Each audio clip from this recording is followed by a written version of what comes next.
когато останете сами, когато се чувствате счупени, не посягайте на живота си. Не помисляйте да посягате на живота си. Знам колко сте долу, знам колко сте счупени, знам колко гадно се чувствате. Повярвайте ми. Не веднъж съм бил там. Моля ви, не мислете дори за това нещо. Казвам ви защо. На първо място, приключвате своя път.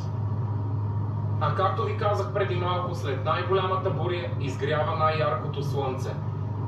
Със сигурност утре ще дойде светлина. Ако не е утре, ще е следващата седмица. След месец. Ако не е след месец, ще е след година. Мамка му Нелсън Мандела е седял колко години в затвора. И е излязъл и е направил страшни промени в ЮАР. В смисъл, просто вярвайте. Бог е с вас, Бог ви обича. Дори да нямате приятели, дори да няма с кого да споделите, майка, баща, баба, дядо, приятели, дори да няма с кого да споделите, падете на колене и почнете да търсите Бог.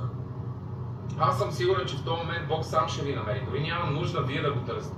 Защото ако сте наистина толкова долу, няма никой, който да ви утеши, освен Бог.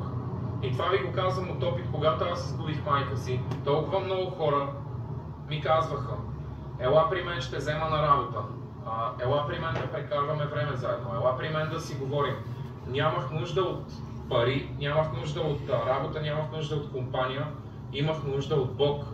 Само и единствено. Защото само и единствено Бог в този момент можеше по някакъв начин да утеши душата ми. Защото окей, даваш ми работа, даваш ми пари, дори в ръцете ми дай. Да, подари ми Ламборджини в този момент. Какво значение има, след като аз съм изгубил най-любимия ми човек, майка ми?